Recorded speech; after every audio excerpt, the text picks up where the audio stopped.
Hey everyone, this is Tanisha, host of the podcast The Legacy Holders, and I am here with my bonus son, one of my legacy keepers, Tavon.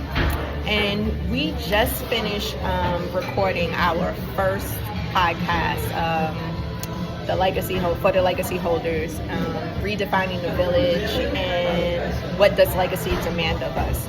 And we had some great questions with great perspectives and answers that were given. And you know, as I promoted before, this is really authentic. It's more me and Tay were out having breakfast and coffee today, and you know, we were sitting there talking, and I figured this would be a great introduction to the second episode, which is the Legacy Keepers, which is our children, you know, based off of why this podcast was developed.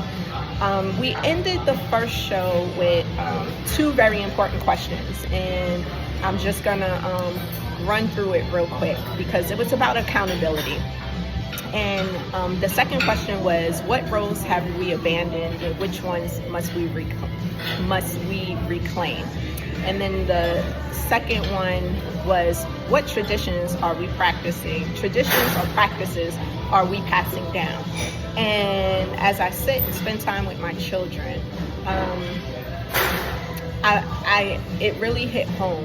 And I think one of the biggest roles that we must bring back into our village is being adults and accountable. I've been blessed to be in your Tavon's life, since you were 4 years old. You're 20. Yeah, 16 Oh my years. gosh, 16 years. I've raised him. And I married his dad in 2017. Unfortunately, we divorced 2 years ago. But I never abandoned my role as being, I don't like using the word stepmom because I'm his bonus mom, because even after the marriage was over, I'm still a part of his life. And I think one of the biggest issues that we see in the village today is that we step into these roles and we don't understand the definition or the accountability that comes into these roles once you leave the village, right? And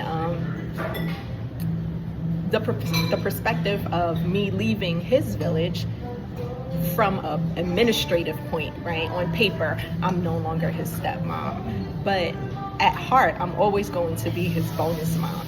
And I think that if we brought back that accountability where people own up to the fact of when you spend time, when you invest in these kids, you're there from such very young critical ages, and then the marriage or the relationship doesn't work out. Understand what your new role is in that new village, because it needs to be redefined for that child, because that's what is important. And I would love to use this as a eye opener, a little sneak preview into our second episode, the Legacy Keepers, where we will sit and we will have our children online.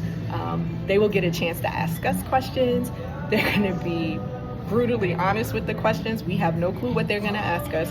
We're going to ask them questions, and they're probably going to be brutally honest with their answers too. But it holds us accountable as adults. So I think it would be a great segue to kind of let Tavon give a little introduction of himself and kind of tell you what his village is like, and then we'll kind of pick up on this conversation as we start taping for our second episode. So Tavon, introduce yourself. So, as she said, my name is Tavon. I do see her as a bonus mom. Yes, she was my stepmom, but since my dad and her are no longer together, married, she has been an active part of my life for 16 years. So I really don't think I could just drop someone that's seen me progress so much in both the physical manner and the academic, mental, and spiritual manner as well. Like, the bond between us is really close. Like, we've had those conversations like mother and son. So I do see her as a second mom. And I do appreciate her for being there for me and giving me all the life skills and advice I need to hear, whether I wanted to hear it or not. Because we all need someone in our lives that is going to be truthful with us and be honest from the get-go, whether that be relationships, school, or just life. But I'm currently a junior in college. I play baseball at Virginia Wesleyan, and I'm studying architecture engineering. But really,